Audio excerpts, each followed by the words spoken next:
नमस्कार प्यारे साथियों, आप सभी का स्वागत है स्वामी विवेकानंद स्टडी सर्किल प्रयागराज में। आप लोगों से बहुत दिन बाद मुलाकात हो पा रही है, किसी कारणवश क्लास नहीं हो पा रही थी, इसलिए उसके लिए हम क्षमा प्रार्थी हैं। साथियों, आज हम लोग एक बहुत ही महत्वपूर्ण विषय पर चर्चा करेंगे। यहाँ पर आपको मैं अगर बताऊं कि अगर हमारे पूरे देश को कहीं पर रिप्रेजेंट करना है तो किस पद से हम रिप्रेजेंट करेंगे, या संवैधानिक जो सर्वोच्च पद है वो कौन सा है, वो है राष्ट्रपति का।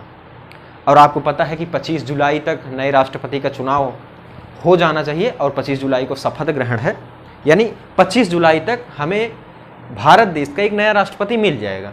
तो उनके चुनाव प्रक्रिया के बारे में, किस तरह से वोट पड़ते हैं और वोटों की गिनती कैसे होती है, वो सारी चीज़ें हम यहाँ पर देखेंगे। आप पाएंगे कि किस तरह से राष्ट्रपति का चुनाव लोकसभा, विधानसभा या भारत में जो अन्य चुनाव होने वाले होते हैं उनसे किस तरह से अलग है, तो उसी के बारे में हम लोग यहाँ पर पढ़ेंगे।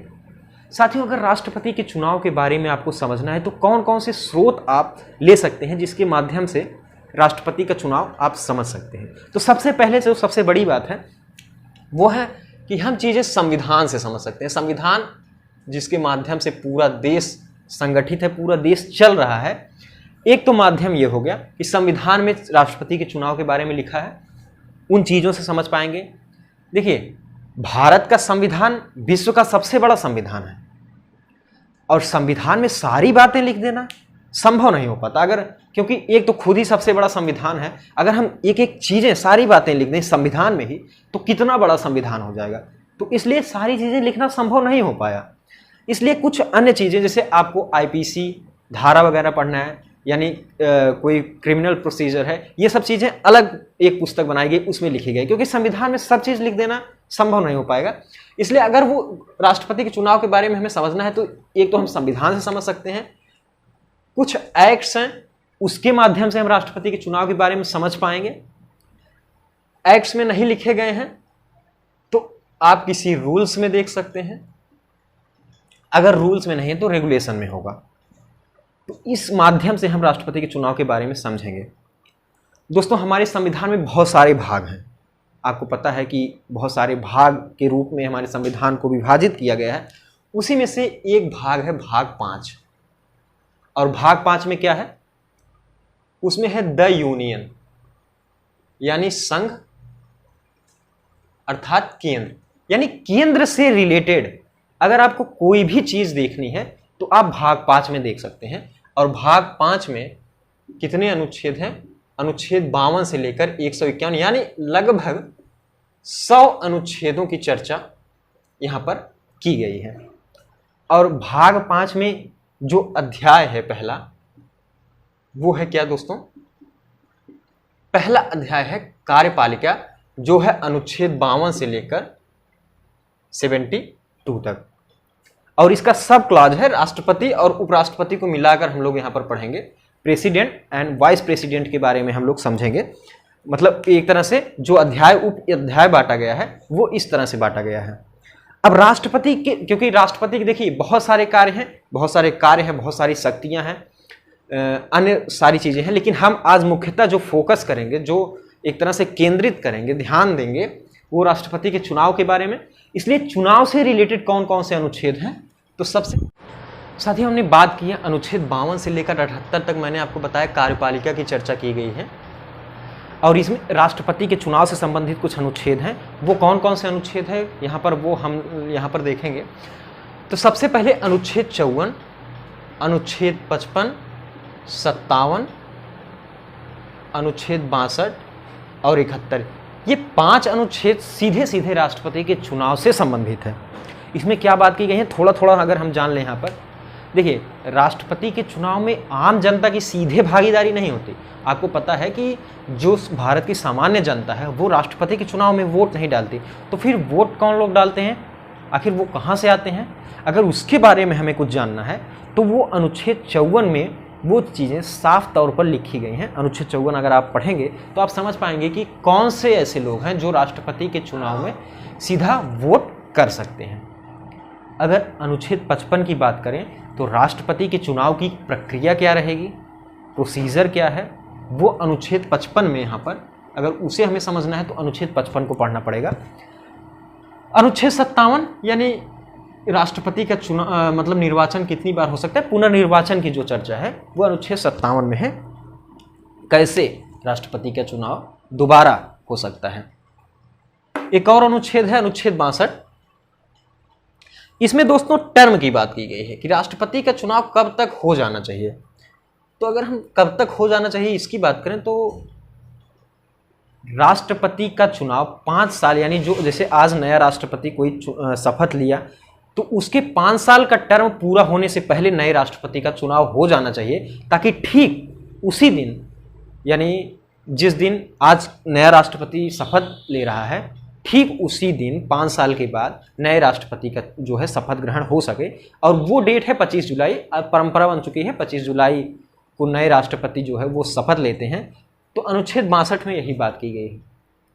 अगर राष्ट्रपति के चुनाव से संबंधित कोई डिस्प्यूट है, कोई समस्या है, कोई वाद विवाद है, तो उसका निपटारा कैसे होगा, वो है अनुच्छेद 71 में।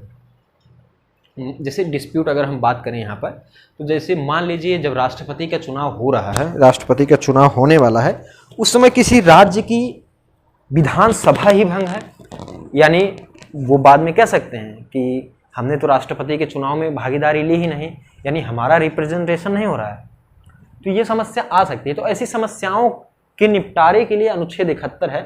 यानी कोई डिस्प्यूट है, किसी सांसद की मृत्यु हो गई है, किसी राज्य की विधानसभा भंग है, कि कोई विधायक नहीं वोट कर पाया, ऐसे संबंधित जो विवाद हैं वो अनुच्छेद 71 में सुलझाए जाते हैं। तो सुप्रीम कोर्ट ने जब अनुच्छेद 71 अनुच्छेद 62 को पढ़ा साथ साथ में, तो सुप्रीम कोर्ट ने भी यह निर्णय दिया कि चाहे कोई भी प्रॉब्लम हो, चाहे सुनामी आ जाए, तूफान आ जाए, जलजला आ जाए, आंधी आ जाए, कोई भी समस्या हो, राष्ट्रपति का चुनाव तो नहीं रुकेगा, राष्ट्रपति का चुनाव होकर रहेगा। ये सुप्रीम कोर्ट ने यहाँ पर आदेश सीधा सीधा दिया हुआ है।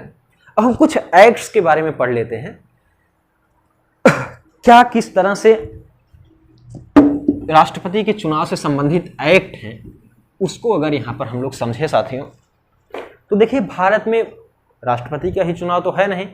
देखिए दोस्तों, भारत में बहुत सारे चुनाव होते हैं और वो चुनाव होते हैं एक एक्ट के माध्यम से, रिप्रेजेंटेशन पीपुल एक्ट, जिसके माध्यम से भारत में लोकसभा, विधानसभा या अन्य चुनाव जो होते हैं वो कराए जाते हैं।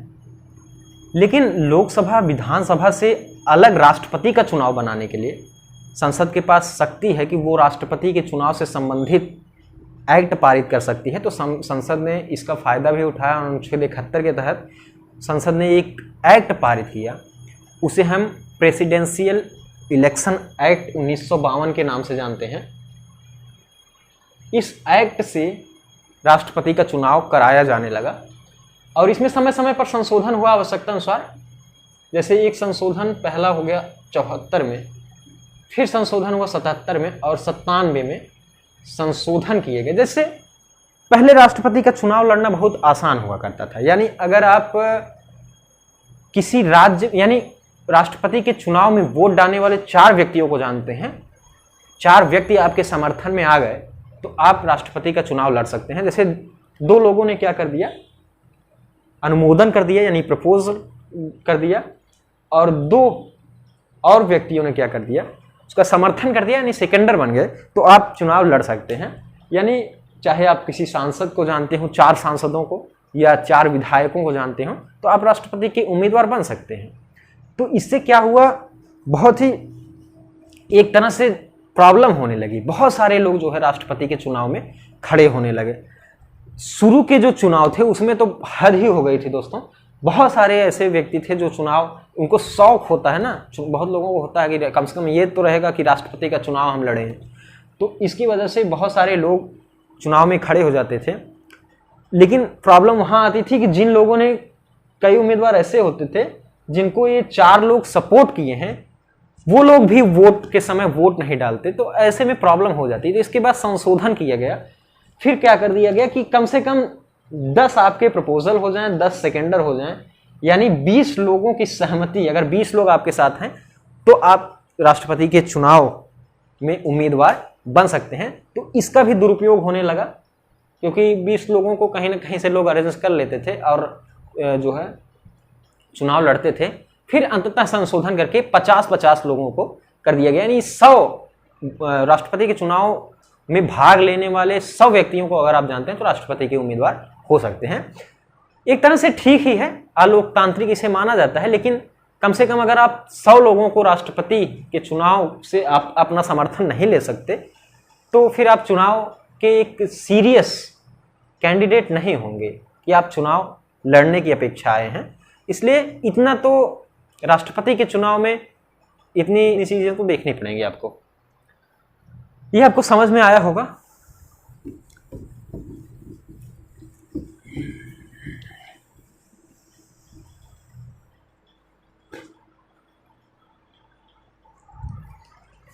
सबसे पहले ये तो बहुत ही फेमस है, राष्ट्रपति के चुनाव से संबंधित अगर कुछ महत्वपूर्ण बिंदुओं की बात करें तो उसमें एक कि राष्ट्रपति का चुनाव जो है वो इनडायरेक्ट होता है। अगर हिंदी में इसका अनुवाद करें तो क्या हो जाएगा, यह एक अप्रत्यक्ष चुनाव है। अप्रत्यक्ष चुनाव का तात्पर्य क्या हो जाएगा कि ये एक प्रत्यक्ष चुनाव नहीं है, यानी डायरेक्ट इलेक्शन नहीं है बल्कि इनडायरेक्ट इलेक्शन है। यानी इसका मतलब क्या हो गया कि भारत पर शासन करने वाला व्यक्ति भारत की जनता के द्वारा सीधे रूप से नहीं चुना गया है, तो फिर किसने चुना, बल्कि उन्हीं जनता के बीच से कुछ लोगों ने चुना है। जनता की तरफ से कुछ लोगों ने इस चुनाव में भागीदारी अपनी की है, यानी इस चुनाव में भाग लिया है। तो वो स्पेशल लोगों के जो स्पेशल लोग इस चुनाव में भाग लेंगे उनके ग्रुप को क्या कहते हैं, निर्वाचक मंडल, यानी इलेक्टोरल कॉलेज के नाम से हम लोग जानते हैं। दूसरी अगर एक बात करें महत्वपूर्ण बात कि राष्ट्रपति का चुनाव